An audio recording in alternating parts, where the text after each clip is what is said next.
सैयदना व मुर्शिदना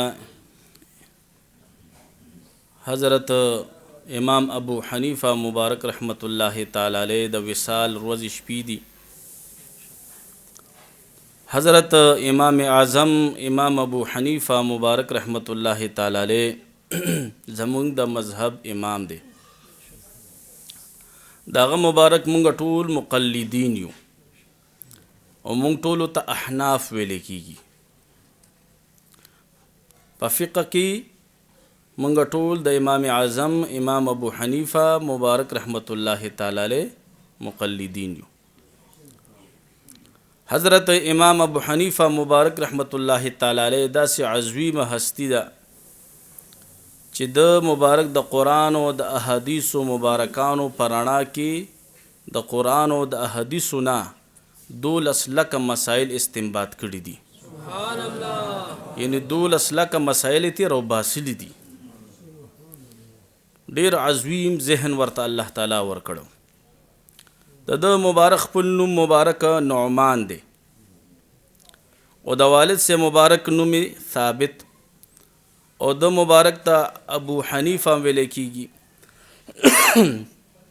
द बाज़ खल्क़ पर ज़हनुनु के दादी ची द मुबारक ता द अबू हनीफ़ा द लूर पवजमान दे वेले कीगी खुदा से नदा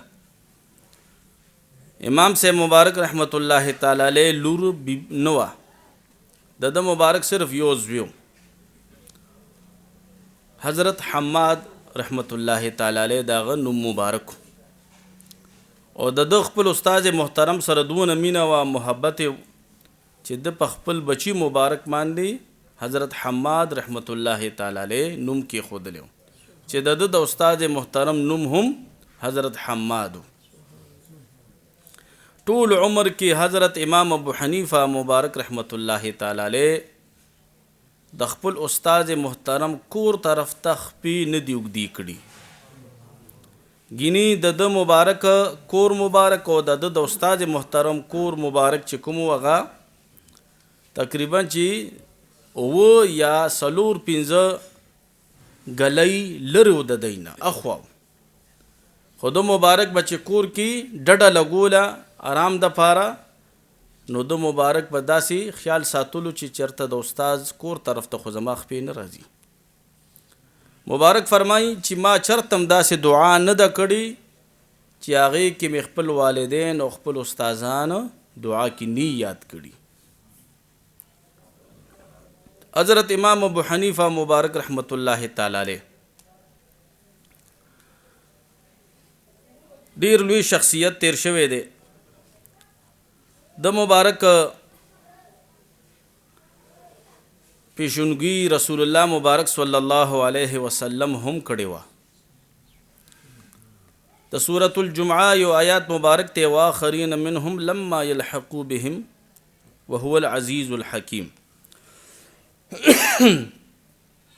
चिदी आयात मुबारक की रब फरमाई ची नूर खलक हम लद्वी नदी चित्तासु द्वी सरला मिलौशी वी नदी यो सहाबी मुबारक तपूस कई ची अगर नूर खलक सूख दी ची मुंग सरला मिलौशी वी नदी रसूलुल्लाह मुबारक सल्लल्लाहु अलैहि वसल्लम खामोशी इख्तियार करा दग सहाबी मुबारक ब्या अर्ज़ कई या रसूल अल्लाह अगर खलक कम यो दी ची मुंग सरला मिलौशी वी नदी पदरे में फिर ब्या पुख्तना कई नो पदग वक्त के हज़रत सलमान फ़ारसी से मुबारक रदियल्लाहु ताला अन्हु द रसूलुल्लाह मुबारक पख्वा की तशरीफ़ फरमाओ वही फरमाइल ची वदआ रसूलुल्लाह सल्लल्लाहु अलैहि वसल्लम यदहु अला सलमान रसूलुल्लाह मुबारक सल्लल्लाहु अलैहि वसल्लम द हज़रत सलमान फ़ारसी से मुबारक रदियल्लाहु ताला अन्हु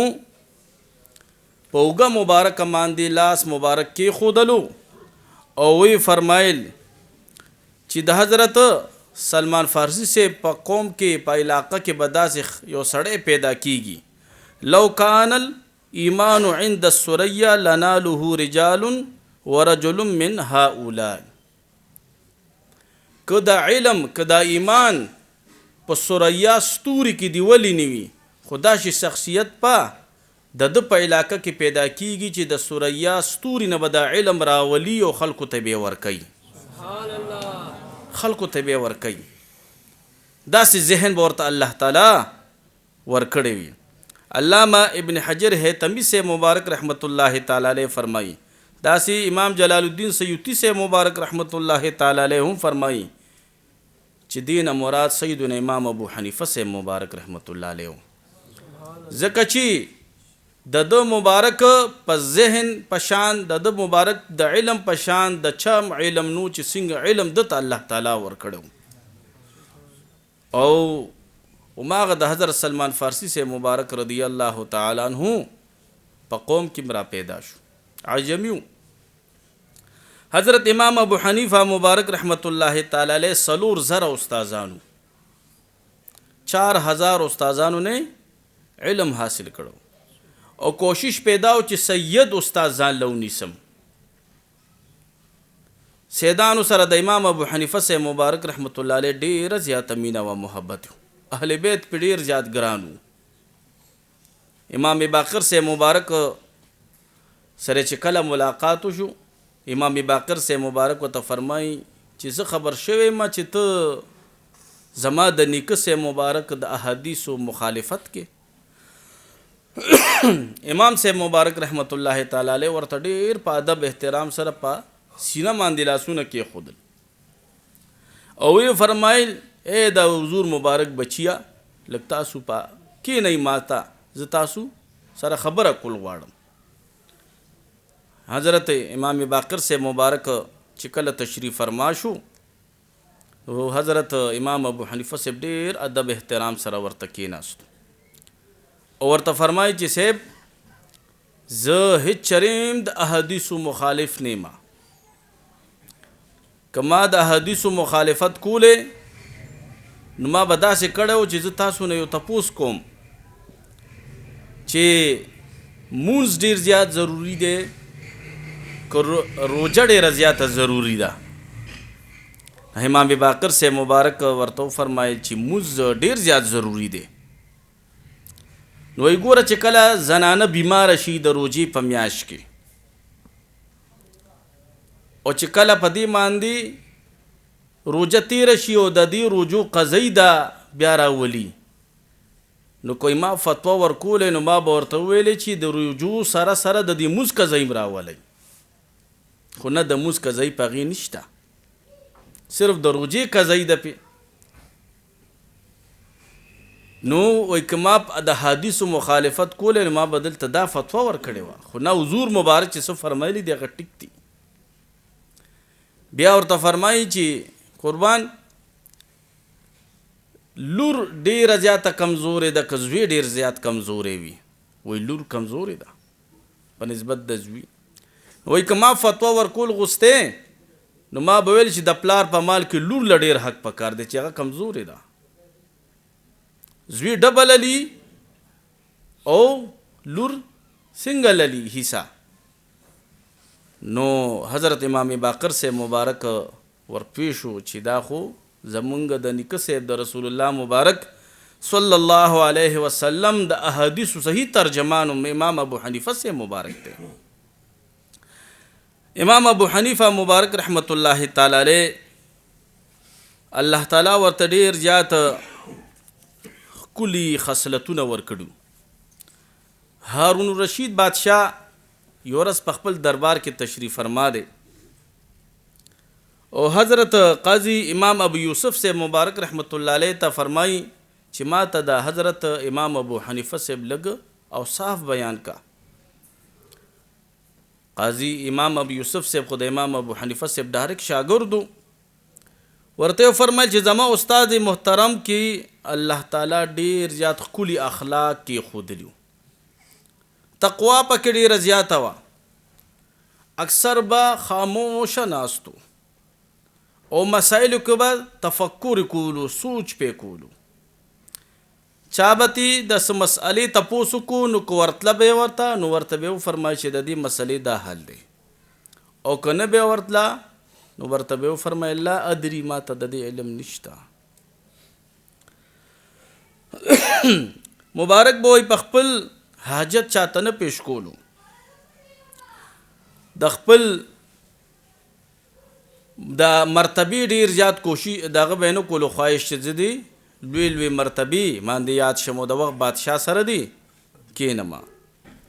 غیبت نه به ډیر زیات ځان بچ کولو او د هر چا به خیر غوستو، د هر چا به خېګړه غوستله.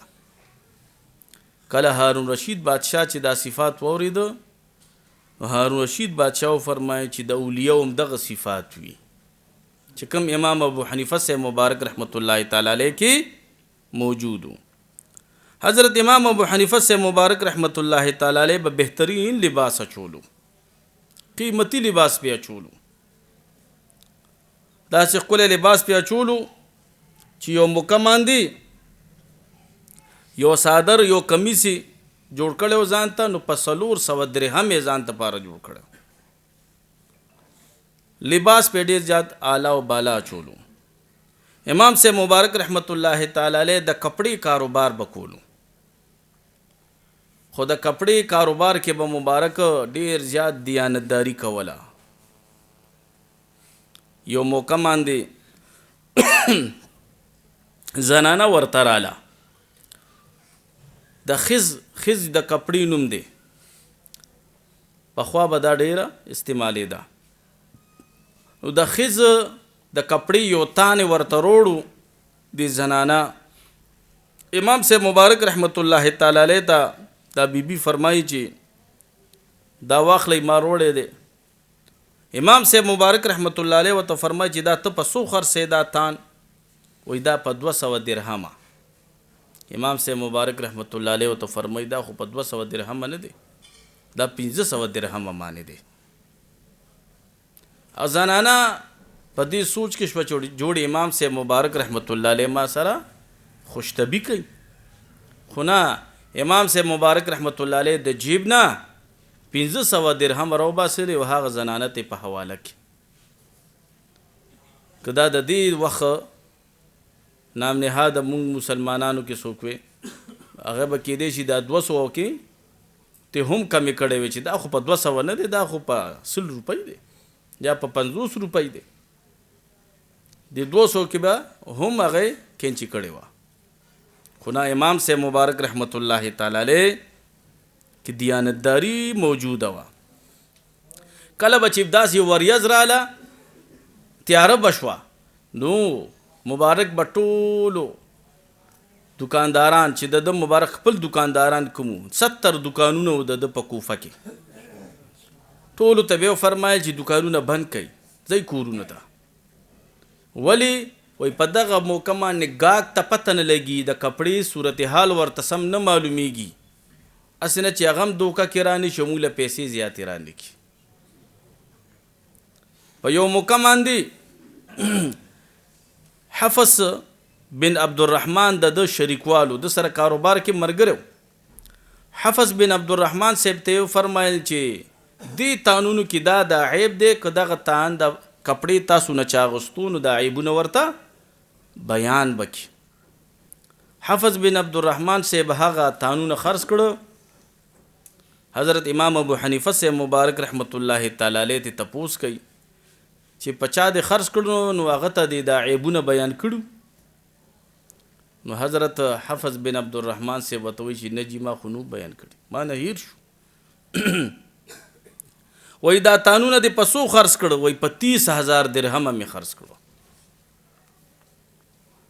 30000 هغه وخت ډیر زیات پیسې وي، 30000 درهم.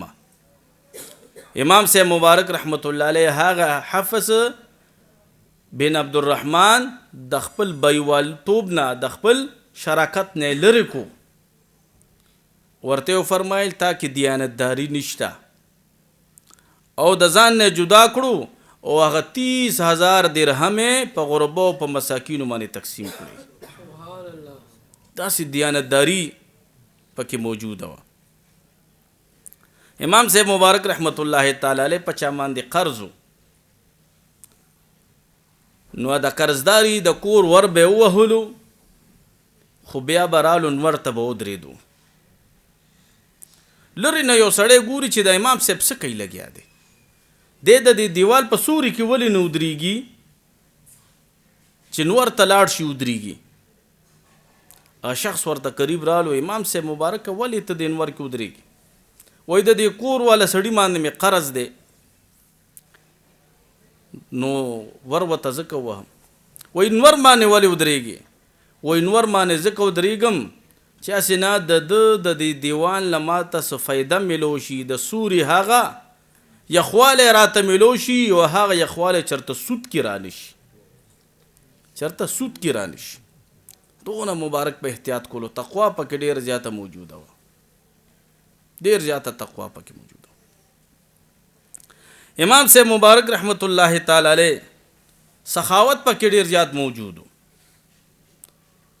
کله به چې خپلو بچو له سره وړل، خپلې بیبي مبارکې ته به یې سره وړل، نو هغه څیزونه به یې خپلو شاګردانو ته م وروړو، هغه څیزونه به محدثینو ته م ورکړل، مشایخو ته به یې ورکول.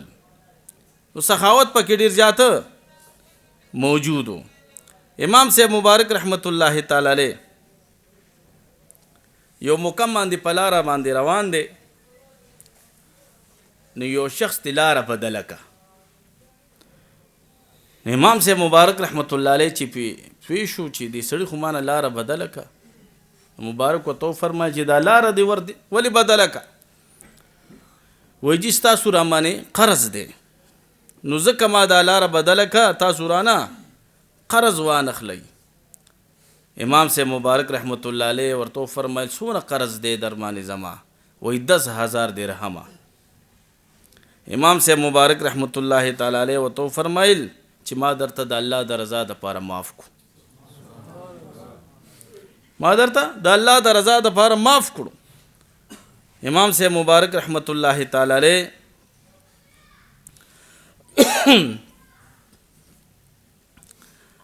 په غرباو په مساکینو باندې به هم ډیر زیات سخاوت کولو.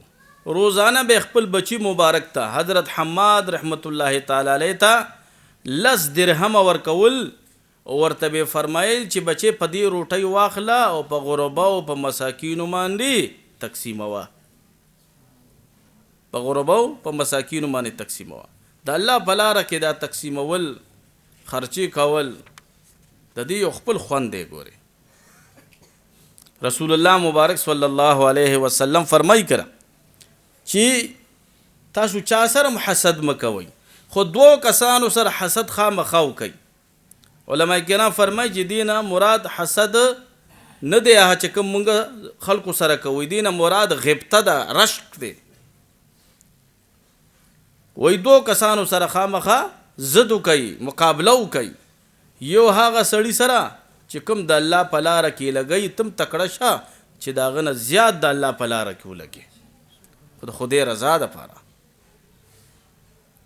د الله د رضا دپاره. بل څوک د علم زده کړه کوي، د دین اسلام زده کړه کوي، تو کوشش وکړه چې د هغه نه زیات علم حاصل کړي، پوهه ځان کې زیاته راولې د هغه نه په علم کې. وایي دې سره مقابله وکړه. امام صاحب مبارک رحمت الله تعالی علیه ته یو مقام باندې یو شاګرد چې دغه د پیزار کاروبار کولو، نو 1000 د پیزارونو جوړې ورته روړې. د پیزارونو جوړې ورته چې روړې، هغه امام صاحب مبارک رحمت الله تعالی علیه ټولې په 2 ورځو کې تقسیم کړي. په 3 ورځ باندې امام صاحب مبارک رحمت الله علیه خپل بچی مبارک را روان کړی دی بازار کې، پیزار ورته اخلي. هغه شخص ورته ملو شو، ورته وایي صاحب ما خو تاسو له د 1000 د پیزار جوړې مې درته را لېږلې وي، تاسو بیا هم بچي له پیزار اخلئ. مبارک ورته فرمایي چې هغه ټولې جوړې د پیزار ما په خپلو تلاميذینو باندې، په خپلو متوسلینو باندې، په خپلو عقیدتمندو باندې تقسیم کړي دي. هغه ما تقسیم کړي. هر جمعې پر ورځ باندې به خپلو عقیدتمندو ته، شاګردانو ته روټۍ کوله. داسې سخاوت پکې پروت. او مبارک با چې روټۍ وکړه طالبانو ته، نو طالبانو سره به په خپله بیا نه کېناستو، وایي چې دی بې تکلفه خوراک وکړي. ډېرو شاګردانو دپاره داسې خرچي کړي دي چې د هغې د واده بندوبست هم کړی دی. داسې سخاوت. حضرت ابو مالک بن انس رحمت الله تعالی علیه فرمای چې زه د شپږو خویندو یو ورور وم. زما والد صاحب وفات شو. چې والد صاحب مې وفات شو، مور بیبي یو دوبي سره کېنولم، جامې چې وینځي د سره په دکان کې کېنولم چې 10 ورځې پس په ته د دنه پیسې اخلي او زمونږ د کور خرچ په پې چلیږي. هغه ورځو کې به 10 ورځې پس تا ته مزدوري ملاوي ده. دغه دکان د امام ابو حنیفه صاحب مبارک رحمت الله تعالی علیه مدرسې سره جوختو. حضرت مالک بن انس رحمت الله تعالی علیه دی دکان ته بتلو راتلو. امام صاحب مبارک رحمت الله علیه بکتو. په یو موقع باندې امام صاحب مبارک رحمت الله علیه ورته فرمایي چې ستاسو نوم دی؟ وایي زما مالک نوم دی. ته دلته څه له راځي؟ وایي زه خو دلته د دکاندار له راځم، د سره کپړو خدمت کوم، بس پیسې علمو. حضرت امام ابو حنیفه صاحب مبارک رحمت الله تعالی علیه ورته فرمایي ته علم نه کې، د قرآن او د احادیثو زده کړه نه کې؟ هغه امام مالک صاحب مبارک رحمت الله علیه ورته فرمایي چې ولې نه کوم جي؟ وایي ښه راځه ما سره مدرسې ته. امام صاحب مبارک رحمت الله علیه ځان سره مدرسه کې کېنولو. 10 ورځې چې تیرې شوې، مور ورته وایي چې بچې پیسې راکه که نه، دکاندار درکړي دي. نو حضرت امام مالک صاحب مبارک خپل مور بیبي ته فرمایي چې مورې پیسې خو به هغه چاته ملاویږي چې هغه دکان کې مزدوري کړي. وایي ته چرته وې؟ وایي زه خو په مدرسه کې ما سبقونه ویلي دي. بس په منډه منډه د حضرت مالک بن انس صاحب مبارک رحمت الله علیه مور بیبي راغلی ده او حضرت امام ابو حنیفه صاحب ته په مدرسه کې ولاړه د دروازه کې. وایي څه شو امام ابو حنیفه صاحب؟ وایي زما زوی د کار وباسلی دی، زما زوی د کار وباسلی دی، زه به څه خورم؟ د ده خو شپږ خویندې دي، زموږ د کور خرچه به څنګه چلیږي؟ او ته خو په خپله د کپړې کاروبار کې خپله در سره هر څه شته. امام صاحب مبارک رحمت الله علیه الله ډېر صبر هم ورکړی، ډېر صبر پکې و. داسې خبرې که مو تاسو ته چا وکړي نو څونه جوابونه به مو ورته ورکړي، خو مبارک ورته مسکې کېږي، خاندي ورته. چې کله هغه بیبي په خبرو ستړې شوه نو امام صاحب مبارک ورته یو خبره کوي. وایي مورې ستا دا بچی ډېر زیات قابل دی، ډېر زیات ذهین دی. نو هغه بیبي ورته فرمایي که زما بچی ذهین دی که علم وکړي نو څه به وشي؟ څه به وشي؟ وایي ستا بچی چې علم وکړي نو دی به د وخت بادشاه سره په تخت ناست وي او حلوا به خوري. وایي دونه لوی عزت په الله ورکوي دله چې دا وخت بادشاه سره به څوک خوراک نشي کولی او ستا دا بچی به خوراک کوي، دا یتیم بچی به دی د وخت بادشاه سره خوراک کوي. نو بیبي ورته وایي چې زما د کور د خرچې به څه کېږي؟ حضرت امام صاحب مبارک رحمت الله علیه ورته فرمایي ستا د کور څونه خرچه ده؟ دا بیبي فرمایي چې ما ورته زیاته وویله چې د امام صاحب مبارک د خپلې خبرې نه رستو شي. وایي ما ورته وویل چې زما 20,000 درهمه د میاشت خرچه ده.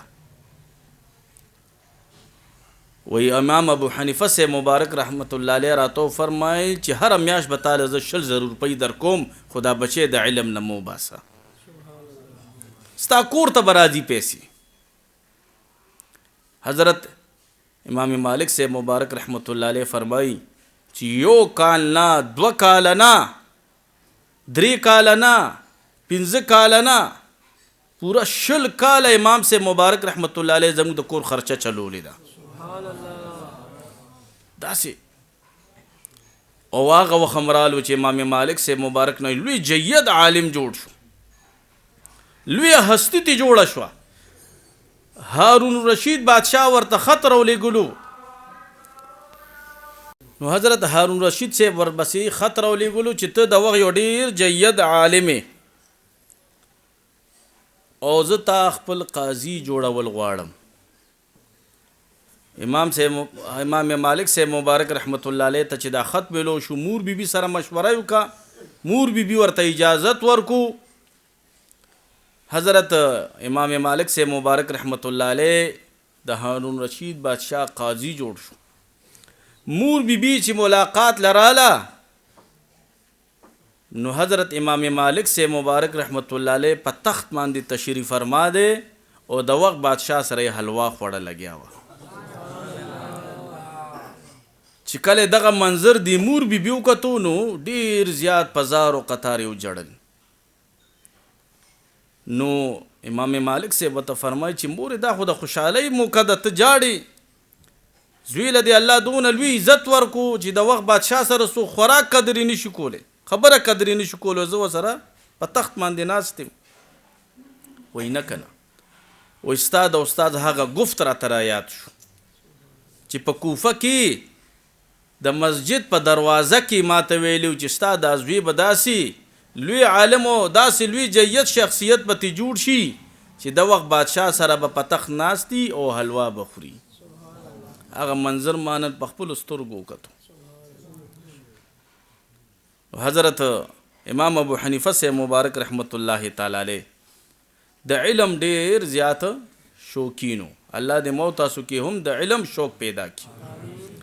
مبارک به علم طرف ته خلق را مایل کول او مبارک به دغه فرمایل چې ما چرتهونو قتل چې یو تکړه عالم چې په صحیح مانو کې د علم د قرآن او د احادیثو کړي وي او دې چاته محتاج شوی، دې چاته محتاج شوی، نه دته خلق محتاج کیږي.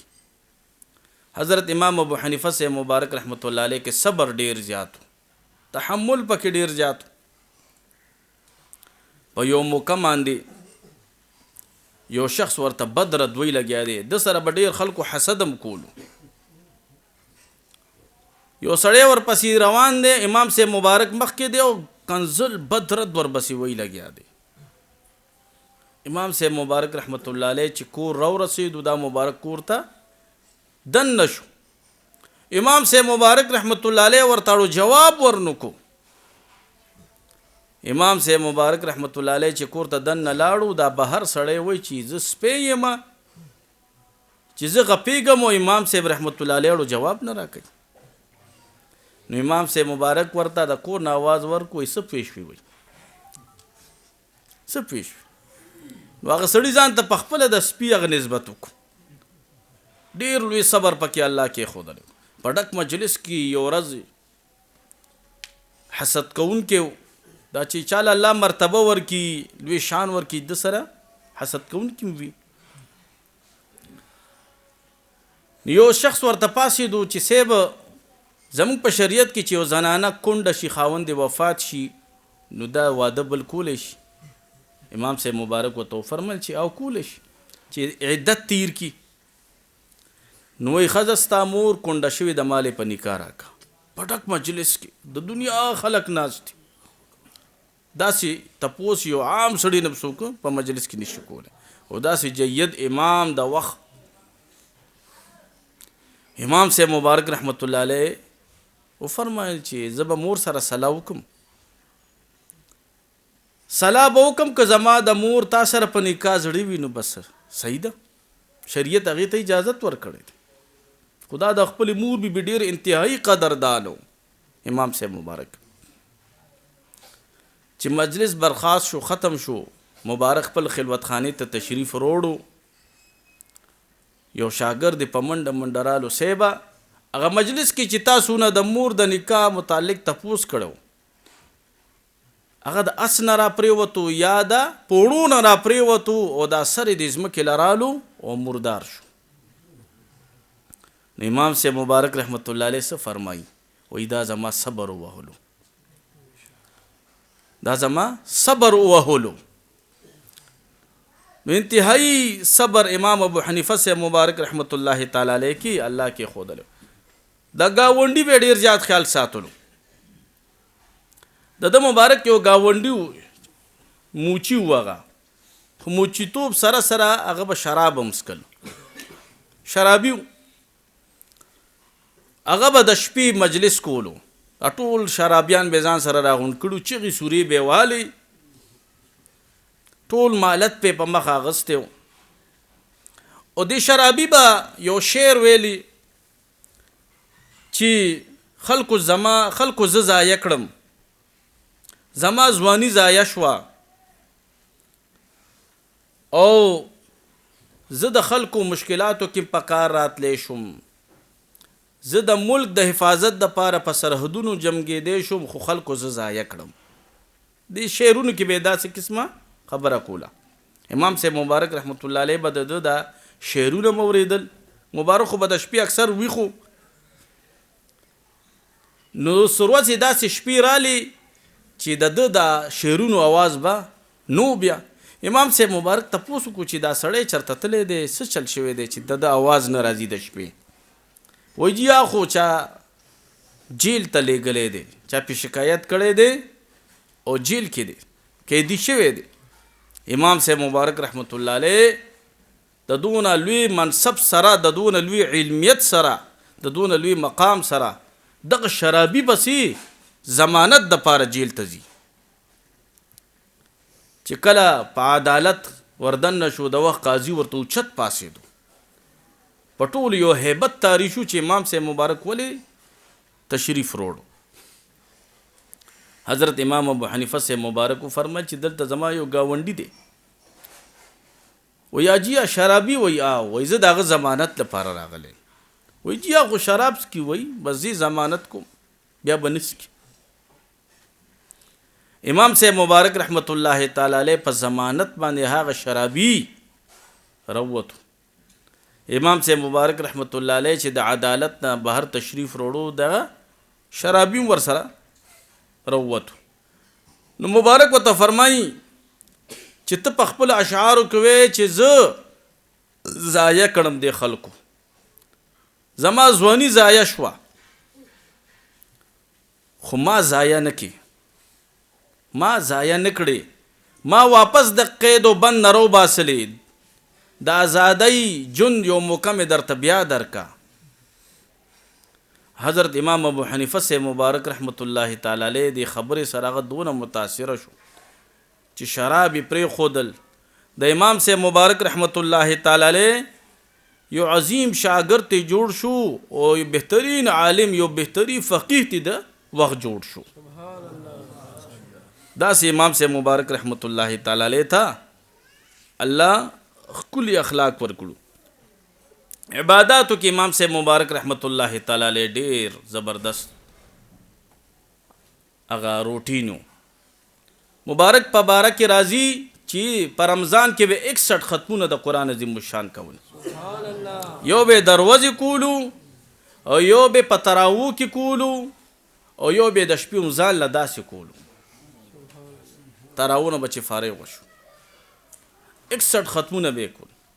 کم ځای کې چې دا مبارک وفات شوی دی، هلته وایي د مبارک 9000 د قرآن ختمونه کړي دي، 9000 د قرآن ختمونه. په قرآن ډیر زیات مینو، تلاوت په ډیر زیات ښکلی کولو. په آخري 55 حجونه یې کړو، 55 حجونه.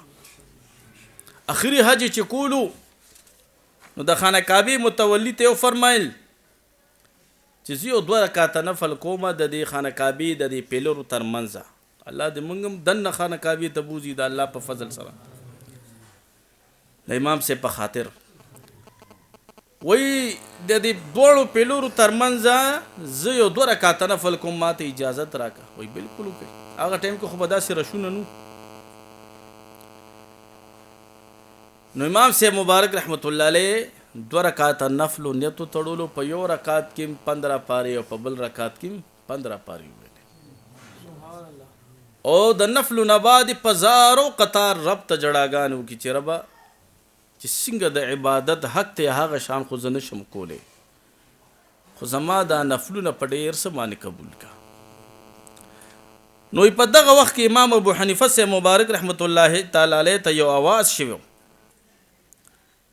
چې اے ابو حنیفه تا زما معرفت حاصل کړو او تا زما صحیح معنو کې عبادت وکړو او بشک ته ما هم وبخلی او چې ستا څوک تابعدار وي ستا چې څوک مقلدین دي هغه مې هم ټول بخلی دي سبحان الله هغه مې هم ټول بخلی دي امام صاحب مبارک رحمت الله علیه په یو مکمل مدینه منورې ته تشریف وروړو 11 ورځې چې تیرې کې او شاګردانو ته وایي چې بچو زو بسته وایي چې تاسو ته خو ډېر خلکو دعوتونه کړي دي وایي نه زو 11 ورځې بعد چې کله مدینه منورې نه بهر تشریف یوسلو نو شاګردانو ته وایي چې بچو د 11 ورځو کې ما نه غټ او دسماته کړي دي نه مې وړوکي او دسماته کړي دي مدینه منوره کې ما ته دا بې ادبي ښکارېده داسې عظیم شان الله ورکړو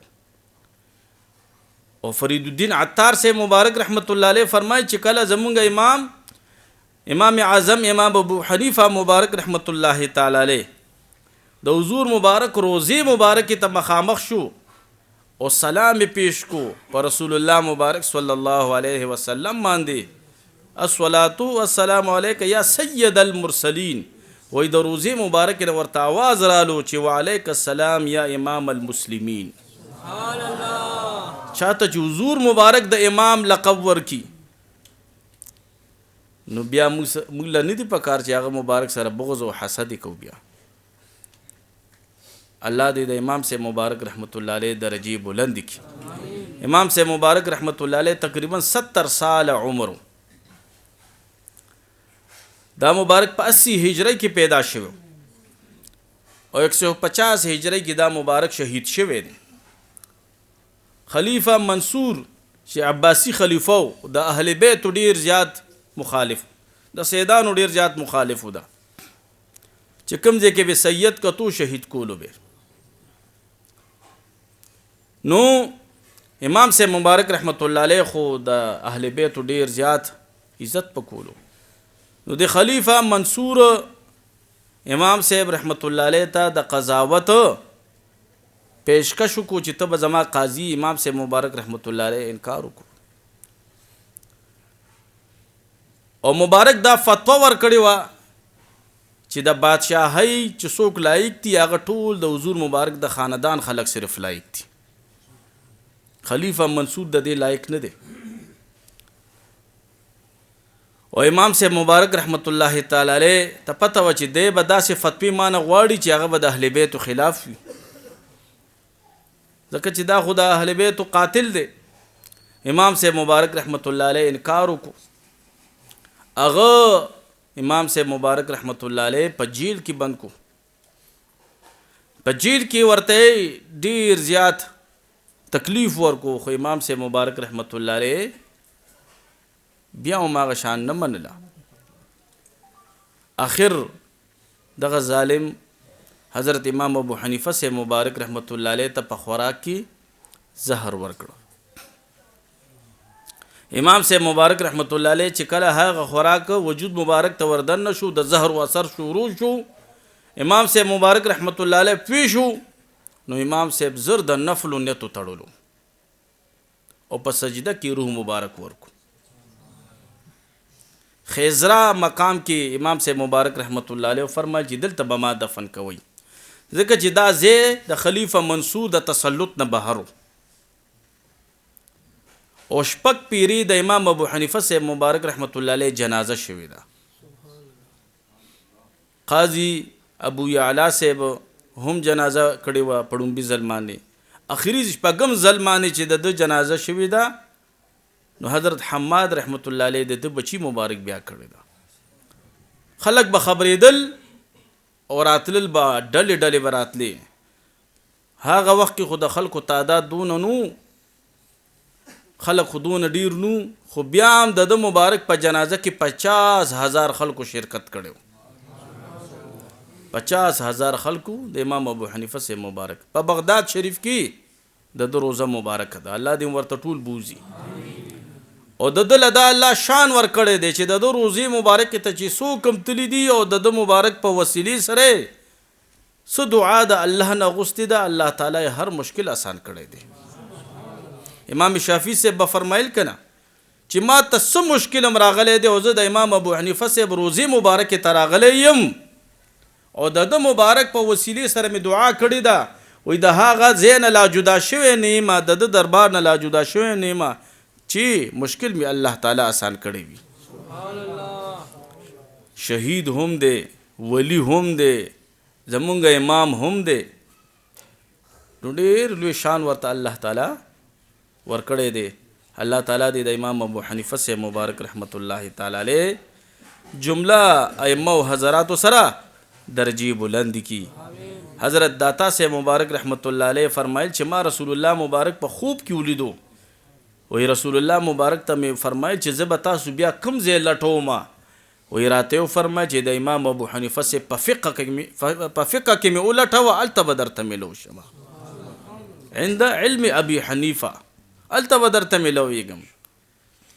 حضرت امام سے مبارک رحمت الله تعالی علیه فتوا ورکړې وه چې چا په دویمه قاعده کې عبده و رسوله نه بعد اللهم صل علی محمد دغه پوری درود شریف ویلو نو په ده باندې سجده سهوه لازمه شوه. وی په دغه شپه رسول الله مبارک صلی الله علیه وسلم خوب کې تشریف وروړو. در مختار کې لیکي وی رسول الله مبارک راته فرمایي چې اے امام صاحب تا زما په درود شریف په وجه باندې فتوا ورکړې ده چې دی به سجده سهوه کوي.